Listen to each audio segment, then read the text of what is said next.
Alright, this is Mr. Schmidt here for Science Explorations. In Chapter 2 we're going to be talking about matter. What is matter? Well, matter is practically everything. Anything that you can touch or pick up, any stuff is matter. In this chapter we're going to be talking about matter and the structure of it, how it's built, different ways that we see matter. Here are some important vocabulary words. In the structure of matter, there are elements, compounds.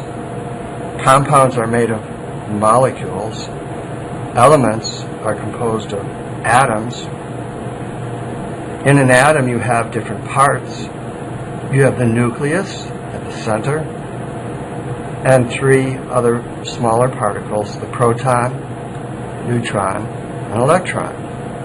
We'll talk about all of these things throughout the chapter as we go on. Here are the learning goals for Chapter 2. Goals for learning: to describe various objects by listing their properties, to explain molecules, elements, and compounds, to tell how scientists use models, to describe the parts of an atom, to identify the symbols used to represent different elements. We might do this a little bit later on. And this. To explain what a compound is. Notice the vocabulary items in here are the same ones that you'll find up here. Let's go to the next page now, page 33, Chapter 2.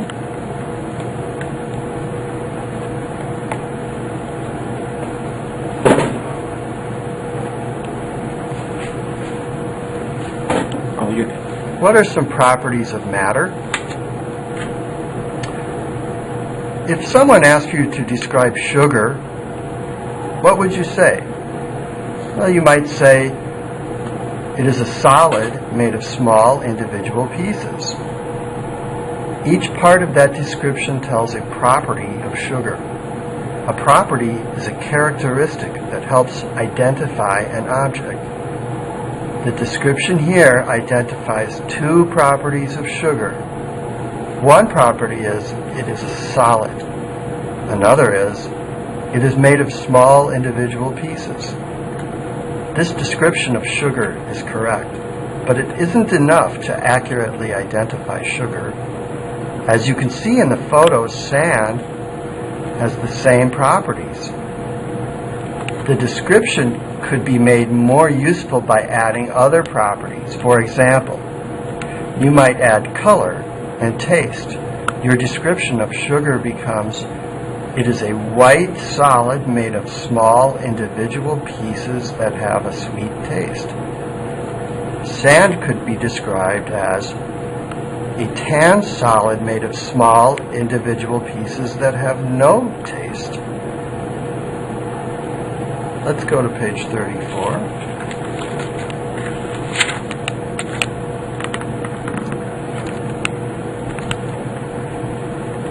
Common properties. The photo on this page shows some of the more common properties that you might use to describe matter. Scientists prefer to use some properties more than others. For example, scientists often use mass. The reason is because mass can be measured easily. If someone asked you to describe a rock you saw, you might say it was big, but how big is big? And would someone else think the same rock was big? By using specific measurements of mass, everyone can agree on the measurement. For example, everyone can find the mass of the rock and agree on its mass. Another property that can be measured easily is volume, length, width, height. In this picture we see a picture of a peach along with some properties. What is the property of color for a peach? Yellowish red. Shape? Almost round. Volume, about 20 milliliters. Feel, fuzzy, soft.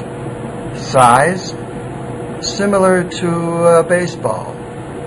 If I were to hold a baseball, it would be about that big, same as a peach.